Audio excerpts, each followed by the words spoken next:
going to remove the anterior wall of the heart, and we're first going to examine the right atrium. The cardiac muscle in the right atrium is arranged in a comb-like fashion, and it's known as pectinate muscle. It extends into the auricle. The right atrium receives deoxygenated blood through the superior vena cava, the inferior vena cava,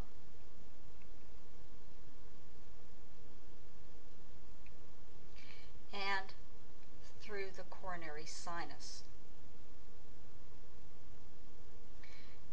Deoxygenated blood then flows through the tricuspid valve into the right ventricle.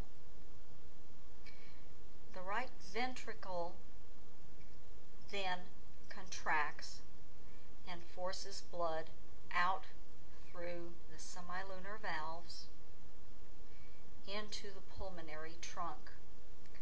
Blood then is sent to the lungs to become reoxygenated.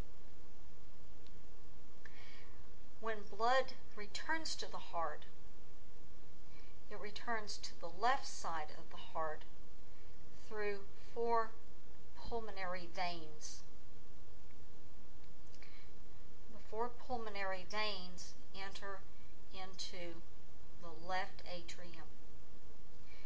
Now, the anterior wall of the left atrium is a little bit smoother than that of the right, but there is some pectinate muscle there also extending into the auricle. From the left atrium, blood flows through the bicuspid valve or the mitral valve, and then into the left ventricle. When the left ventricle contracts, it forces blood now through the aortic semilunar valves and then into the aorta.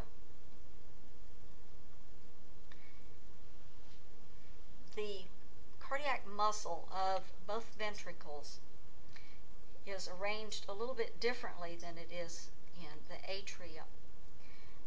It's more web-like, and it's known as trabeculae carnae. Some of the trabeculae carnae specialize and appear as papillary muscles. Now, the chorda tendineae are little extensions coming from the valves. This is true of both the mitral valve and the tricuspid valve. The chorda tendineae attach to the papillary muscles. When the pressures become high enough in the ventricles to close the valves, the papillary muscles pull down to prevent them from over closure and then a prolapse into the atria.